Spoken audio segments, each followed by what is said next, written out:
Musée contre marché, le grand écart du marché de l'art. Le marché de l'art contemporain repose sur une tension silencieuse, mais structurante que peu d'acteurs formulent clairement. D'un côté, la reconnaissance institutionnelle incarnée par les musées, les centres d'art, les biennales et les collections publiques. De l'autre, le succès commercial mesuré par les galeries, les foires et surtout les résultats des ventes aux enchères. Ces deux sphères coexistent, dialoguent parfois, mais évoluent selon des logiques distinctes, voire opposées. Comprendre ce décalage n'est pas un exercice théorique, c'est un levier stratégique pour les collectionneurs, les galeristes et tous ceux qui cherchent à naviguer avec discernement dans un marché devenu à la fois globalisé et spéculatif. Deux systèmes de validation qui ne parlent pas le même langage. Commençons par un constat chiffré. Selon le rapport Art Basel et UBS, le marché mondial de l'art a atteint environ 65 milliards de dollars en 2023, avec une concentration extrême des ventes sur une poignée d'artistes et de galeries. Les ventes aux enchères publiques, dominées par Christie's, Sotheby's et Phillips, représentent à elles seules près de 30 milliards.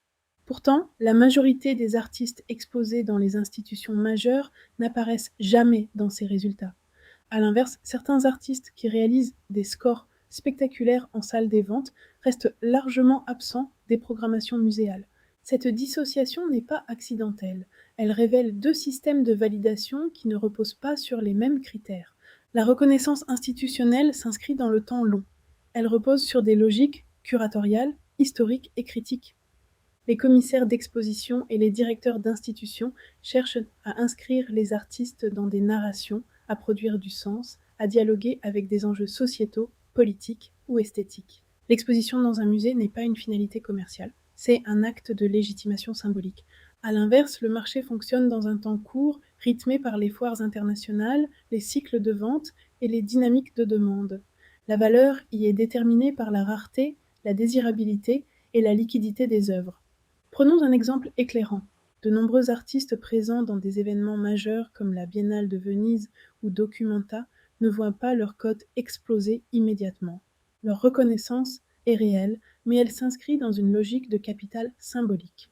À l'inverse, certains artistes portés par des galeries puissantes peuvent atteindre des résultats spectaculaires en quelques années, parfois sans validation institutionnelle équivalente. Ce phénomène a été particulièrement visible dans les années 2010 avec l'émergence de jeunes artistes dont les prix ont été multipliés par 10 en très peu de temps, avant de se stabiliser, voire de chuter.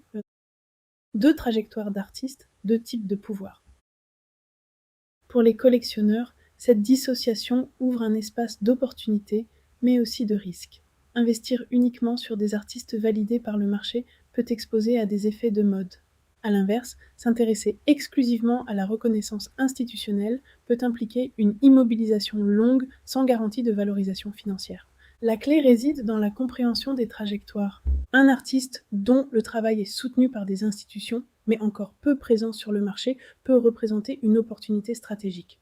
À l'inverse, un artiste surmédiatisé commercialement mais absent des collections publiques peut soulever des questions sur la durabilité de sa cote. Les galeristes jouent un rôle central dans cet équilibre. Ils sont à la fois des acteurs du marché et des médiateurs culturels. Leur crédibilité repose en grande partie sur leur capacité à positionner leurs artistes dans les deux sphères. Une galerie qui parvient à faire entrer ses artistes dans des collections institutionnelles renforce mécaniquement leur valeur marchande. Inversement, un succès commercial peut attirer l'attention des institutions, mais cela reste plus rare et souvent plus tardif.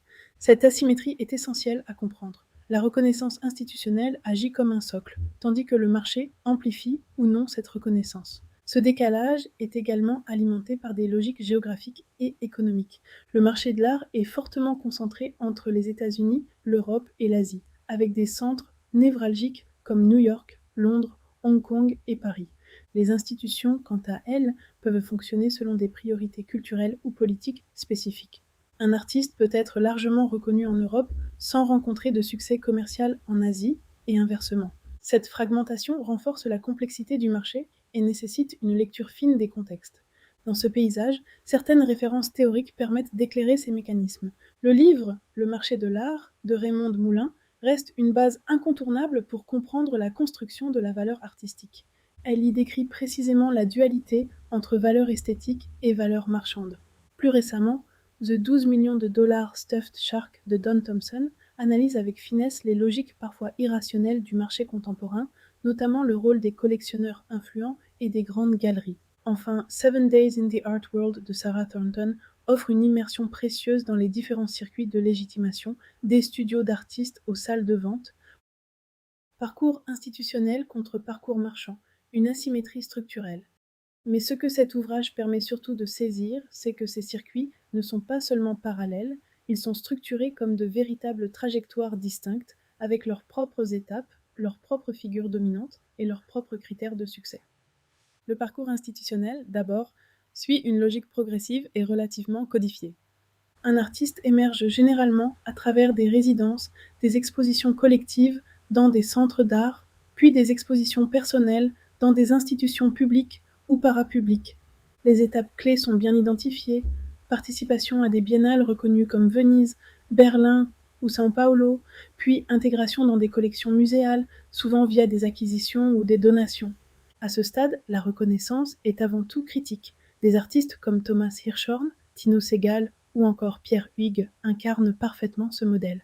Ils sont omniprésents dans les grandes institutions internationales, régulièrement exposés dans des musées majeurs comme le Centre Pompidou, la Tate moderne ou le MoMA. Pourtant, leur position dans les classements financiers reste relativement modeste.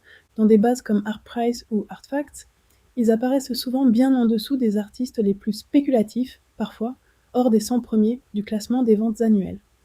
À l'inverse, le parcours marchand repose sur une accélération beaucoup plus rapide, souvent orchestrée par des galeries puissantes. Ici, la trajectoire type commence par une représentation dans une galerie influente, suivie d'une présence dans les grandes foires internationales comme Art Basel, Frieze ou FIAC. Très vite, les œuvres circulent sur le second marché, notamment via les maisons de vente. Ce passage est crucial car il permet de créer des comparables publics, donc une référence de prix. Des artistes comme K.E.W.S., Damien Hirst ou Jeff Koons illustrent bien cette dynamique. Jeff Koons, par exemple, figure régulièrement dans le top 10 mondial des artistes en termes de chiffre d'affaires aux enchères.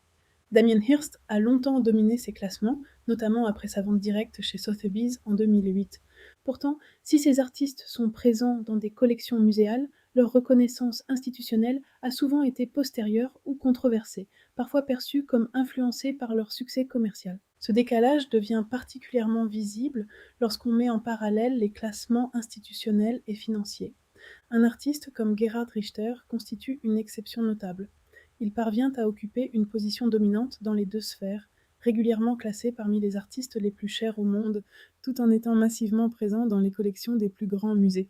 Mais ce type de convergence reste rare. À l'opposé, un artiste comme Christopher Wool, très présent dans les collections institutionnelles, n'atteint pas systématiquement les sommets des classements annuels, malgré des ventes importantes. Inversement, certains artistes contemporains très cotés sur le marché secondaire peuvent être quasiment absents des programmations muséales ou n'y entrer que tardivement. Si l'on observe les artistes du top 20 mondial en termes de vente aux enchères, la majorité possède bien des œuvres dans des musées. Mais la nature de cette présence est à nuancer. Il s'agit souvent d'acquisitions tardives, parfois réalisées après la consolidation de leur cote. Autrement dit, le marché précède l'institution. À l'inverse, pour les artistes issus du circuit institutionnel, l'entrée dans le marché peut prendre des décennies et ne jamais atteindre des niveaux comparables. Cela crée une asymétrie fondamentale. Le marché peut légitimer rapidement mais de manière volatile, l'institution légitime lentement mais de façon durable. Cette distinction se reflète également dans les profils des collectionneurs. Les collectionneurs orientés marché cherchent souvent des artistes en forte croissance, avec une liquidité élevée et une visibilité internationale rapide. Ils suivent les foires, les ventes, les signaux de prix. À l'inverse, les collectionneurs plus institutionnels, souvent proches des fondations ou des musées, privilégient des démarches conceptuelles, des pratiques exigeantes, parfois moins immédiatement lisibles.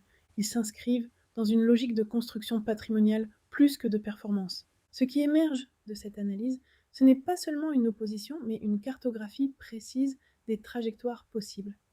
Un artiste peut commencer dans le circuit institutionnel et être progressivement récupéré par le marché. Un autre peut exploser commercialement avant d'être validé, ou non, par les institutions. Mais dans tous les cas, ces deux systèmes produisent des hiérarchies différentes, avec des temporalités et des critères qui ne coïncident que rarement. Pour les acteurs du marché, Comprendre ces écarts ne relève plus de la culture générale. C'est une condition pour anticiper, arbitrer et surtout éviter les lectures simplistes d'un marché qui ne parle jamais d'une seule voix.